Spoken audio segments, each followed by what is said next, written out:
할렐루야. 감사합니다. 잘 오셨습니다. 하나님께서 준비하신 풍성한 은혜가 오늘 저와 여러분 가운데 임할 줄로 믿습니다.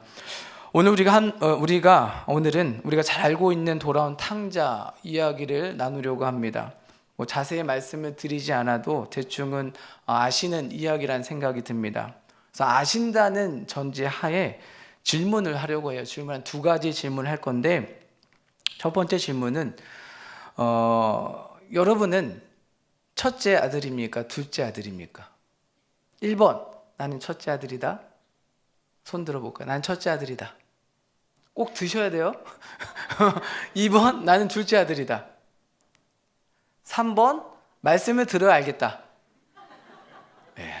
거의 안 드시네요.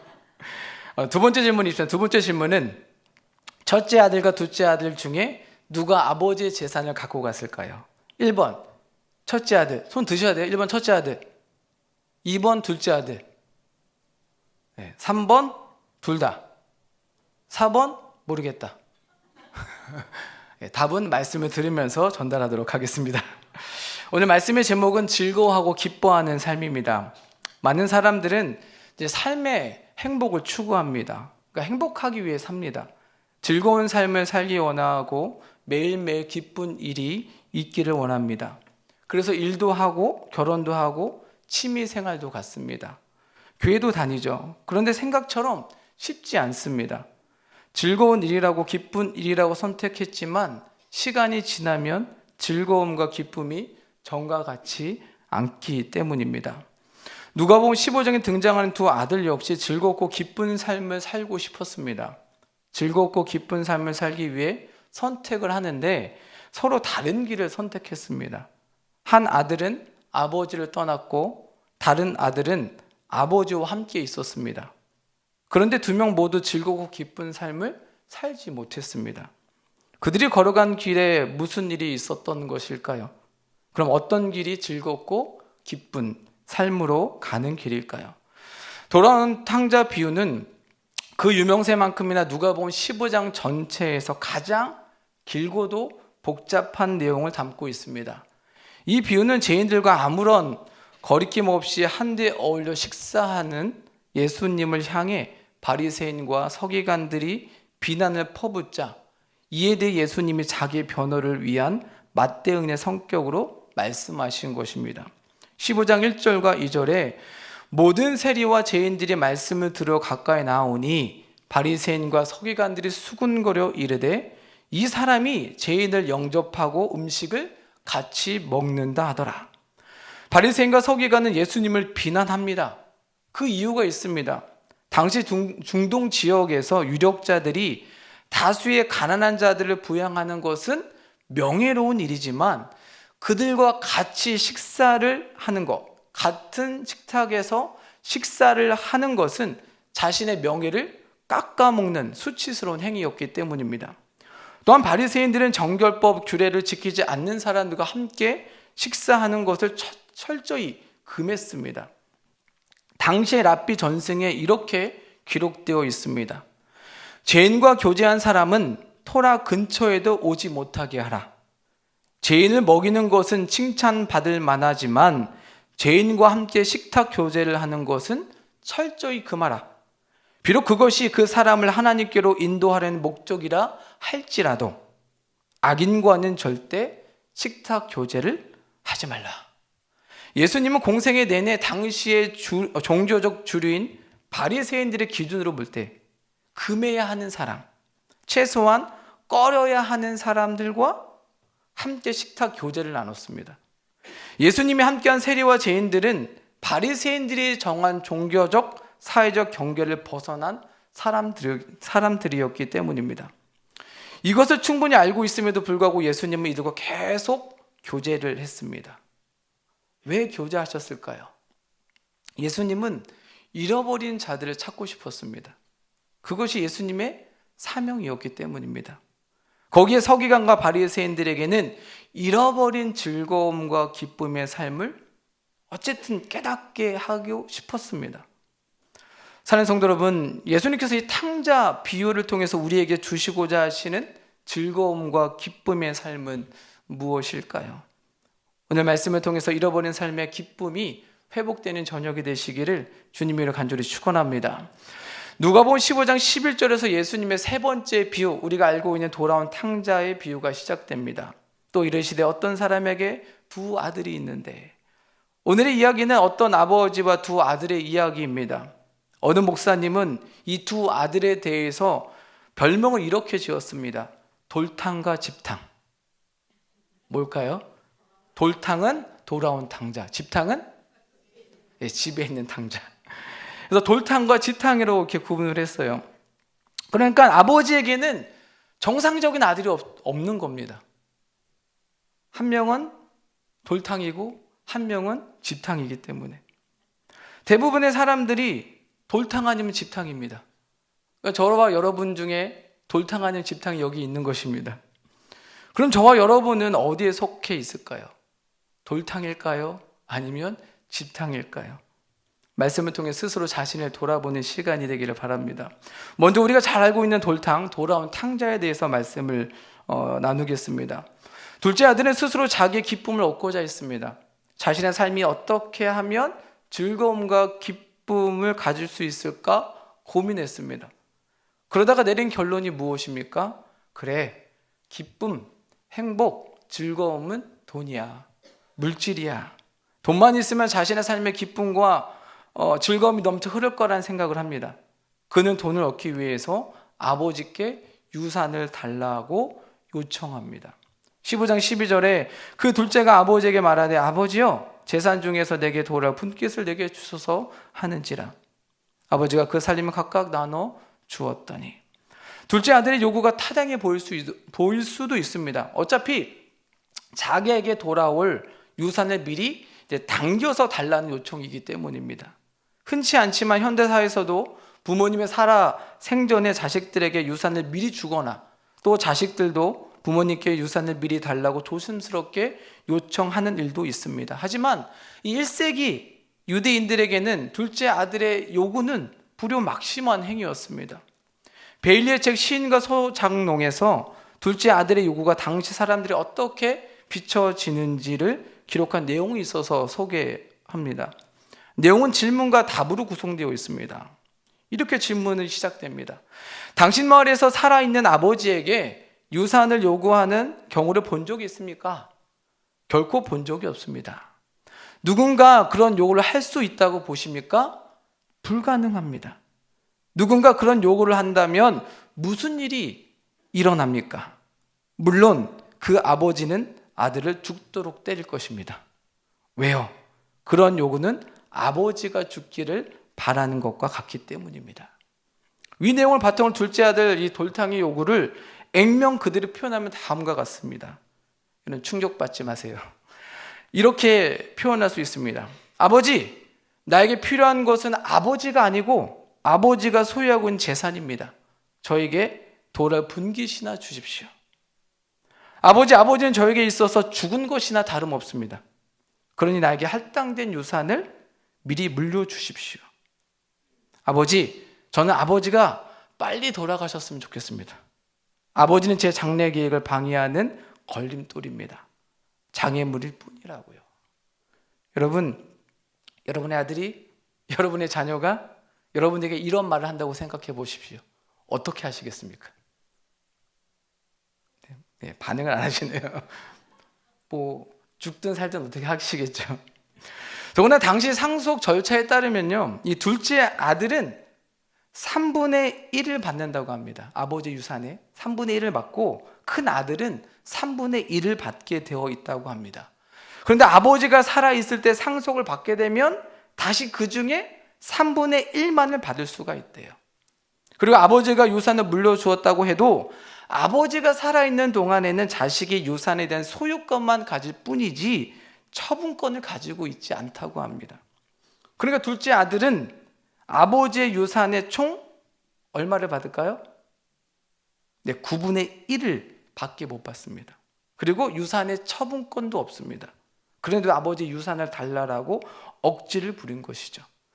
혹여 아들이 유산으로 받은 토지를 제3자에게 팔았다고 해도 토지를 구매한 사람은 그 아버지가 죽을 때까지 자기 앞으로 소유권 이전할 수 없습니다. 이러한 토지 거래는 아버지가 죽은 뒤에야 완성이 됩니다.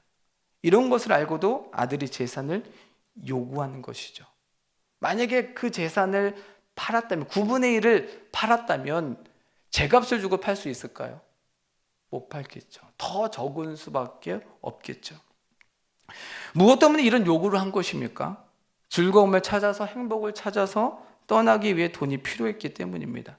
돈만 있으면, 물질만 있으면 아버지와 관계, 또 지역 동네와의 관계가 끊어져도 상관이 없다고 생각한 것이죠. 근데 더 놀라운 것은 아버지가 어떻게 합니까? 아버지는요, 그 유산을 달라고 했을 때 그 살림을 각각 나눠줍니다. 이 말은 둘째 아들도 주고 누구도 준 겁니까? 첫째 아들도 준 겁니다. 설교 초반에 질문에 답이 나오죠? 누가 받았습니까? 예, 둘 다 받았습니다. 첫째 아들, 둘째 아들 모두 아버지의 재산을 받았고, 오히려 첫째 아들은 둘째 아들보다 훨씬 많은 재산을 받았습니다. 하여튼 아버지의 행동을 당시 유대인들, 특히 이 비유를 듣고 있는 바리새인과 서기관들은 이해할 수가 없었습니다. 아버지의 행동이 당황스러웠습니다. 둘째 아들을 동네 사람들에게 알려서 때려서라도 버릇을 고쳐야 괜찮은데 그렇게 하지 않고 있기 때문입니다. 본인이 하고 싶은 대로 어떻게 해요? 내버려 뒀습니다. 아버지는 둘째 아들이 그 길이 아니라는 것을, 거기에는 기쁨과 즐거움이 없다라는 것을 알고 있지만 그 아들이 몸소 체험하길 원했던 것이 아닌가 싶습니다. 마찬가지로 하나님도 우리를 우리가 하고 싶은 대로 내버려 두실 때가 있습니다. 유다 성군을 꼽자면 히스기야가 있습니다. 그는 바알 신앙으로 얼룩진 유다를 개혁하고 기복주의 산당을 다 헐었습니다.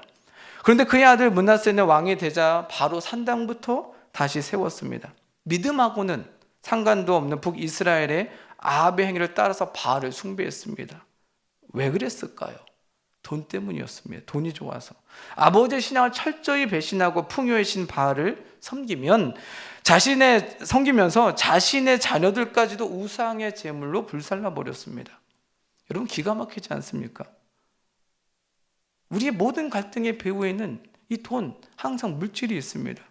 그런데 역대하 33장 12절에 이 죄 많은 므낫세가 환난을 당해서 쇠사슬로 결박돼 끌려가게 되자 하나님 앞에 겸손하게 기도했다라고 기록하고 있습니다.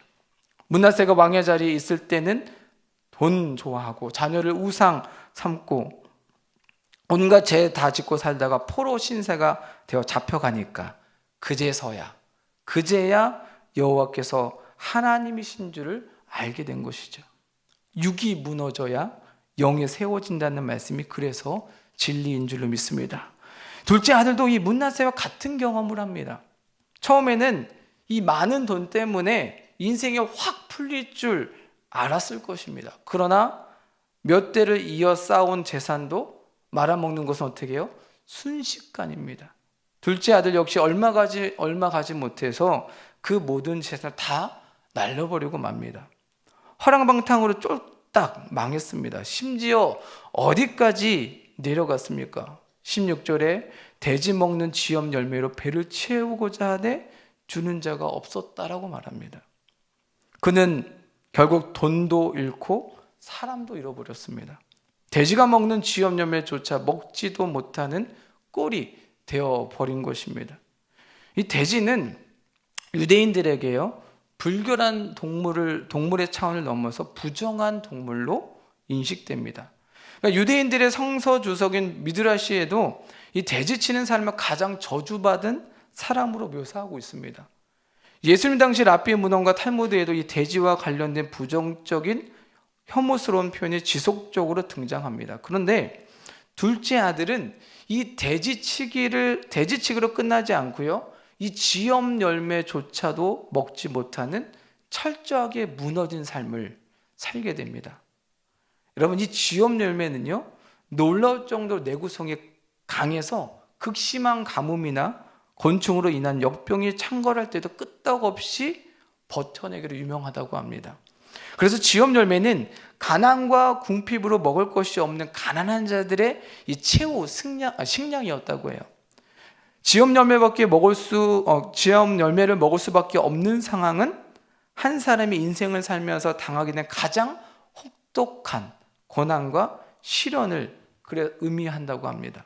그러니까 유대인들의 이 성서 주석인 미드라시에는 이 지업 열매와 관련해서 재미난 표현이 있습니다. 이런 표현이 있어요. 이스라엘이 진정한 회개에 이르기 위해서는 지업 열매가 필요하다. 이스라엘의 진정한 회개에 이르기 위해서는 지업 열매가 필요하다.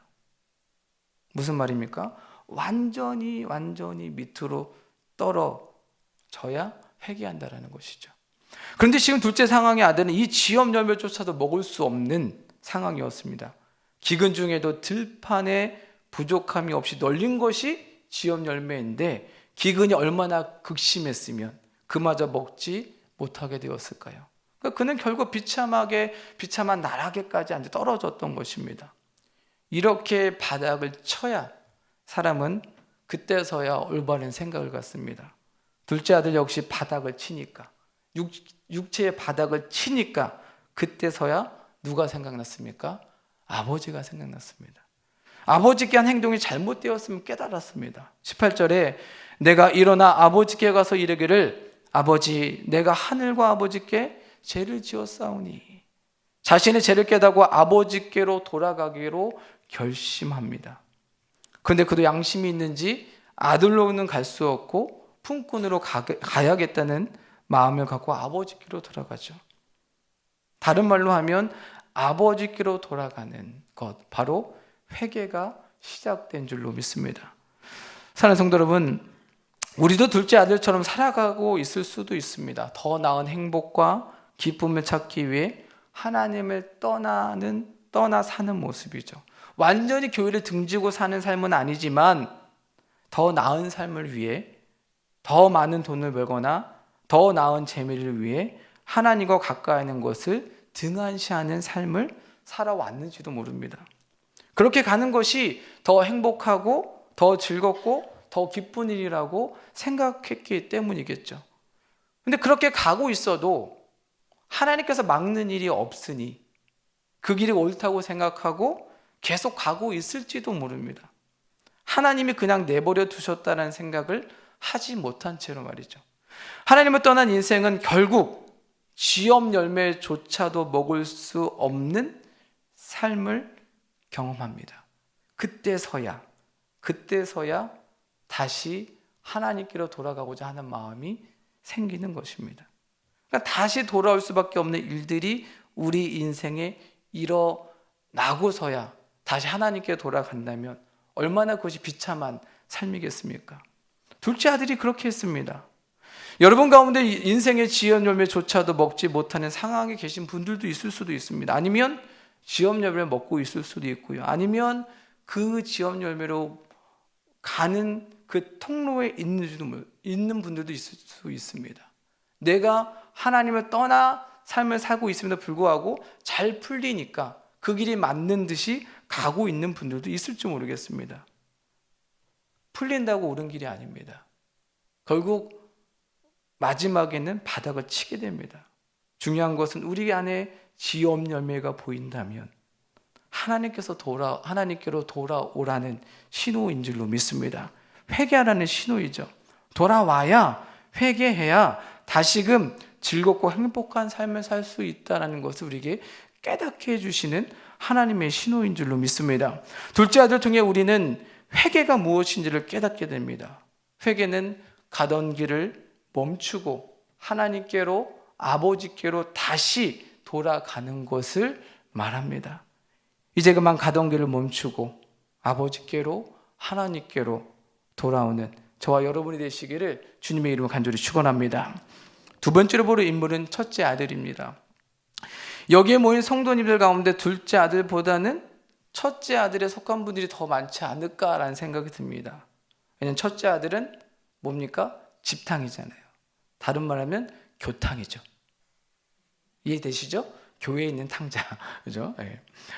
누가복음 15장의 이야기는 죄인들과 함께 식사하시는 예수님을 향해 바리새인과 서기관들이 불평을 늘어놓는 것이 계기로 시작되었습니다. 그렇다면 예수님께서 궁극적으로 전하고 싶은 메시지의 대상자는 누구예요? 바리새인과 서기관들이겠죠. 그럼 첫째 아들과 둘째 아들 중에 누가 바리새인과 서기관을 대표할까요? 첫째 아들이겠죠. 둘째 아들은 죄인과 세리를 대표하겠죠. 첫째 아들은 왜 지탕일까요? 둘째 아들과는 달리 아버지에게 효도하는 자식이요, 꽤 괜찮은 아들이라고 지역사회 평판을 듣고 있던 자가 첫째 아들입니다. 그런데 그게 아님을, 그도 탕자였음을 예수님께서 이 스토리를 통해서 말씀하고 있는 것입니다. 왜 첫째 아들이 탕자일까요? 왜 집탕일까요? 그는 장남입니다. 첫째 아들은 장남이겠죠. 그럼 가정에서 장남의 역할을 해야 합니다. 둘째 아들이 아버지의 유산을 달라고 할 때 장남은 어떻게 해야 돼요? 때려서라도 막아야죠. 왜? 장남이니까. 그런데 그는 어떻게 했습니까? 아무 짓도 안 했어요. 장남으로서 자신의 해야 할 사명을 하지 않았습니다. 직무를 유기했습니다. 뿐만 아니라 첫째 아들 역시 아버지의 유산을 냉큼 받았어요. 아버지가 각각 나눠주었을 때 아버지 저는 필요 없으면 저는 받지 않겠습니다 하지 않았습니다. 이 말은 첫째 아들도 아버지의 유산을 받았다는 것이죠. 아마 그는 웃으면서 받았을 거예요. 왜요? 둘째 아들보다 더 많이 받았잖아요. 2배 이상을 받았잖아요. 재주는 곰이 부리고 돈은 장사꾼이 번다는 말처럼 악역은 동생이 하고 형은 가만히 앉아서 이 굴러 들어온 유산을 냉큼 받아 먹었습니다. 우리는 둘째 아들을 보면서 첫째 아들의 진면목을 놓치는 경우가 많습니다. 잔치가 벌어지기 전까지 첫째 아들은 아버지와 함께 있는, 아버지의 일을 잘 감당하고 있는 바른 생활 사나이 모범생이었을 것입니다. 심지어 첫째 아들의 분노도 충분히 그럴 수 있지 않느냐고 말할 수 있을 것입니다. 그러나 첫째 아들은 침묵으로 장남의 역할을 감당하지 않았습니다. 첫째 아들의 진면목은 잔치가 열린 후에 볼 수 있습니다. 누가복음 15장 25절에 맏아들이 밭에 있다가 돌아와 집에 가까이 왔을 때 풍악과 춤추는 소리를 듣고, 그러니까 온 동네가 떠들썩하게 하던 잔치가 한창 무르익을 때까지 첫째 아들은 집에 잔치가 있는지 알았을까요? 몰랐을까요? 몰랐습니다. 왜 몰랐을까요? 아마도 비유 속의 그러니까 아버지가 우리가 상상하는 것보다 훨씬 부자였을 겁니다. 왜냐하면 동네가 작으면 동네에서 잔치하면 알아요, 몰라요? 밭에 나가도 알아요. 근데 그걸 몰랐다는 것은 아버지의 땅이 엄청 넓다라는 거죠. 그게 보이지 않을 정도로 상당히 넓다 보니까 동네까지 와야 잔치하고 있는 것을 볼 수 있었던 것이니까 그 정도로 부자였다는 것입니다. 그래도 정상적인 가정이라면 둘째 아들이 돌아왔는데 이 장남인 형에게 하인을 통해서라도 알려야 하지 않겠습니까? 동생이 돌아왔다라고. 아니면 환영의 위원장이라도 시켜야지요. 근데 그렇게 하지 않았습니다. 왜? 아버지는 동생의 기양을 알리지 않았을까? 아버지는 이 첫째 아들의 진짜 모습을 알고 있었기 때문입니다. 그가 열심히 가정에서 성실하게 일은 했지만 그의 모습은 신용에 불과했고 자신의 최종적으로 원하는 것을 얻기 위한 수단에 불과했기 때문에 그것을 아버지도 알고 있었던 것입니다. 그는 아버지의 재산을 최종적으로 인수함으로써 얻게 될 부와 마을 어른들의 인정과 지지, 그리고 명예를 추구하는 삶을 살았던 것입니다. 그것이 자신의 즐거움, 행복인 줄 알았습니다. 아버지는 이러한 첫째 아들의 모습을 잘 알고 있었을 겁니다. 만약 그런 모습이 아니라면 둘째 아들이 아버지의 유산을 받았을 때에 침묵하지 말았어야 합니다. 그런데 장남은 침묵했습니다. 자신에게 돌아올 2배의 유산을 얻기 위한 행동이었습니다. 이런 상황에서 첫째 아들에게 동생이 왔음을 알린다면 어떻게 되었겠습니까? 평소에도 둘째 아들을 좋아하지 않았는데 이 아들이 밖에 나가서 허황방탕하게 돈을 다 쓰고 다시 돌아오면 다시 자기가 가지고 있었던 유산을 빼앗길 수도 있잖아요. 그러니 알릴 수가 없었겠죠. 잔치를 열지 못할 수도 있었으니까요. 아니나 다를까 집안에서 잔치를 열고 있는 것을 보고 첫째 아들은요 종에게 묻습니다. 15장 26절에 한 종을 불러 이 무슨 일인가 물은데, 여기서 물었다라는 이 동사는요 불완전 시제라고 합니다. 이것은 반복된 행동을 의미합니다. 그러니까 첫째 아들은 종을 붙잡아 놓고 잔치에 대해서 똑같은 질문을 반복해서 한 거예요. 도대체 무슨 일이야? 무슨 일이야? 왜 잔치가 있어? 무슨 일 때문에 잔치가 있는 거야? 계속 반복해서 물었다는 것입니다.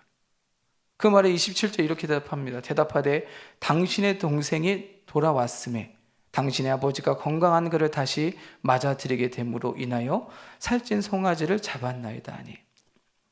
여러분, 정상적인 형이라면 집 나간 동생이 돌아왔잖아요. 그럼 어떻게 해야 돼요? 기뻐해야죠. 즐거워해야죠. 죽었는지 살았는지 몰랐던 동생이 돌아왔습니다. 그런데 첫째 아들의 반응은 어땠습니까? 분노였습니다. 단순한 분노가 아니었어요. 오랫동안 마음속에 삭혀오던 것을 한꺼번에 터뜨리듯 매우 비이성적이고 비정상적인 폭발적인 분노였습니다. 28절에 그가 노하여 들어가고자 하지 아니하거늘 아버지가 나와서 권한대. 얼마나 화가 났으면 아버지가 들어가자고 하는데 들어가지 않았던 것입니다. 권하기까지 했음에도 불구하고 부지유동이었습니다. 무엇이 첫째 아들을 화나게 했을까요? 29절과 30절에 아버지께 대답하여 이르되 내가 여러 해 아버지를 섬겨 명을 어김이 없거늘 내게는 염소 새끼라도 주어 나와 내 벗으로 즐기게 하신 일이 없더니 아버지의 살림을 창녀들과 함께 삼켜버린 이 아들이 돌아오매 이를 위하여 살찐 송아지를 잡으셨나이다. 이 말은 첫째 아들의 처음이자 마지막으로 한 말입니다. 첫째 아들은 남을 의식하며 점잖 빼는 얼굴을 유지하려고 부단히 했었습니다. 그러나 이 말들로 인해 그가 내면에 무슨 생각을 하면서 살아왔는지를 보게 됩니다. 아버지를 섬기고 있었지만 불만이 많았습니다. 염소 새끼 하나 친구들과 함께 즐기도록 해주신 적이 없는데 아버지의 유산을 가지고 창녀들과 함께 지낸 이 아들을 위해 살찐 송아지를 잡아주시는 게 말이 되냐고 분노했습니다. 첫째 아들은 동생에 대한 적대감이 있었습니다. 첫째 아들은 돌아온 둘째 아들을 향해 자기 동생이라고도 하지 않습니다. 이 아들, 즉 당신의 아들이라고 표현하고 있습니다. 자신과 상관없는 사람이라는 거죠. 또한 아버지가 용서한 부분, 즉 유산을 가지고 창녀들과 함께 지낸 것을 다시 끄집어내서 폭로합니다. 동생이 지은 죄악들은 율법에 의하면 돌로 맞아 죽어도 마땅한 죄였습니다. 한마디로 동생이 죽었으면 하는 마음이 그 말에 있었던 것입니다. 첫째 아들의 한 말을 보면 아버지를 여러 해 섬겨 명을 어김이 없다라고 합니다. 여기서 사용한 섬겼다라는 말은 종을 의미하는 둘로서에서 파생된 동사입니다. 그러니까 첫째 아들은 아버지를 섬겼지만 아들이 아니라 종으로서 자신의 아버지를 섬긴 겁니다. 자원하는 마음과 기쁨이 아닌 강박관념을 갖고 아버지 집에서 비참한 종살이를 해온 것입니다. 그가 그렇게 종처럼 산 이유가 무엇이겠습니까? 그것은 아버지가 죽으면 자신에게 고스란히 돌아오게 될 유산 때문이었습니다. 동생과 방법만 달랐지 그의 즐거움과 기쁨 역시 아버지의 유산에 있었습니다. 그는 말만 안 했지 아버지가 돌아가신 날만 손꼽아 기다리고 있었던 것입니다. 한마디로 그는 율법주의적인 자세로 아버지와 함께 있었던 집탕이었습니다. 집안의 탕자였습니다. 그러니 그에게는 기쁨도 없고 분노만 가득했던 것이지요. 이렇게 율법주의적 자세를 갖고 있는 사람들의 이 심리 현상에 대해서 류모세 목사님은 자신의 책에서 몇 가지를 말합니다. 이렇게 율법주의적 자세를 가진 자들을 그 심리 상태를 이렇게 이야기합니다. 첫째, 철저한 자기 기만과 착각이라는 중병을 앓고 있다. 둘째, 남과의 비교 의식으로 인해 뼈가 썩는 심적 고통을 겪는다. 셋째, 탐욕에 붙들려 산다. 넷째, 자기가 만든 좁은 세계 안에서 갇혀서 산다. 첫째 아들은 몸은 아버지의 집에 살고 있었지만 그의 머릿속은 전혀 딴 세상에서 살고 있었던 것입니다. 사랑하는 성도 여러분, 저와 여러분에게는 이런 모습이 없을까요? 자기 기만과 착각, 비교의식, 탐욕, 자기가 만든 좁은 세계, 이런 것들이 즐거움과 기쁨을 앗아가 버리고 분노만 남게 한다는 것을 기억하시기 바랍니다. 첫째 아들의 분노를 들은 아버지는 둘째 아들에게 그랬던 것처럼 첫째 아들을 타이릅니다.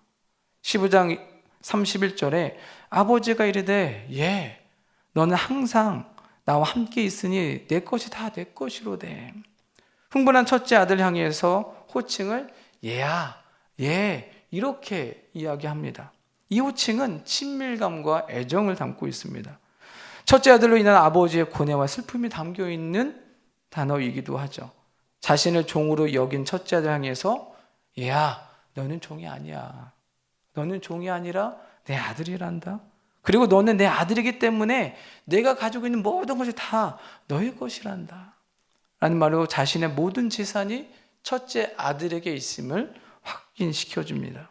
그리고 아버지는 성대한 잔치를 연 이유에 대해 첫째 아들에게 설명해 주죠. 32절에 이 내 동생은 죽었다가 살아났으며 내가 잃었다가 얻었기로 우리가 즐거워하고 기뻐하는 것이 마땅하다 하니라.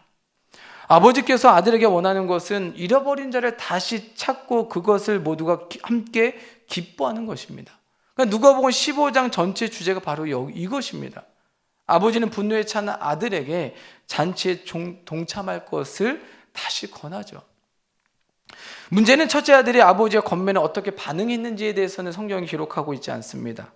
예수님께서 이렇게 비유를 마무리 짓습니다. 예수님의 이 비유 이야기를 듣고 있던 바리새인과 서기관들은 그제서야 사태를 파악합니다. 예수님이 말씀하신 이 비유가 누구를 향한? 첫째 아들이 바로 우리를 향한 이야기구나. 그 자신임을 깨닫게 되는 것이죠. 죄인들과 함께 먹고 마시는 예수님을 향해 불평하던 바리새인과 서기관들에게 예수님 비유를 통해서 그들의 위선과 교만을 폭로하신 것입니다. 돌아온 탕자 비유는 그동안 탕자의 극적인 회심 과정에만 포커스를 맞추는 바람에 궁극적으로 예수님께서 하시고자 하시는 말씀을 놓치는 경우가 있습니다. 예수님께서 비유로 말씀하시고자 하시는 것은 잃어버린 자가 돌아왔음에도 불구하고 기뻐하고 즐거워하지 못하는 바리새인과 서기관들의 모습을 지적하면서 그들의 자신의 모습을 보며 변화되기를 기대하는 것입니다. 저와 여러분 안에 이 첫째 아들과 같은 이 마음이 있지는 않습니까? 바리새인과 서기관과 같은 마음, 그저 종교적 열심만 갖고 판단하는 모습, 내 욕심을 채우기 위해 주변은 보지 않고 내 욕심만 채우려고 하는 그 모습. 교회 안에서 열심히 봉사하고 헌신하고 있지만 예수님과의 관계가 아버지와 자녀로 세워져 있지 않고 종으로서 그저 열심히만, 그저 다른 것을 얻고자 열심히 하고 있다면 그것은 혹시 우리의 교만과 위선은 아니겠습니까? 오로지 인정받으려고 하는 욕구만 있을 뿐이겠죠. 너무 일에 집중하다 보면 주변 사람들이 상처를 받든 말든 상관없이 일에만 집중할 수도 있습니다. 주객이 전도되는 것이죠. 하나님께서 원하시는 것이 무엇일까요? 하나님과의 관계 속에서, 아버지와 자녀의 관계 속에서 주변 사람들과 함께 기뻐하고 즐거워하는 삶을 원하시는 줄로 믿습니다. 사랑하는 성도 여러분, 우리는 첫째 아들 또는 둘째 아들 중에 하나에 속하게 됩니다. 많은 사람이 즐거움과 기쁨을 찾기 위해서 그분을 떠나 자기의 뜻과 계획대로 살아가기를 원합니다. 다른 부류의 사람은 예수님을 떠나지는 않지만, 예수님과 함께 있지만, 교회 안에 있지만 그 안에서 기뻐하고 즐거워하며 맡겨진 사명을 감당해야 되는데 그저 의무감만 갖고 합니다. 기쁨이 없이, 즐거움이 없이, 혹시 자기의 것을 빼앗기지는 않을까? 다른 사람이 오는 것을 경계합니다.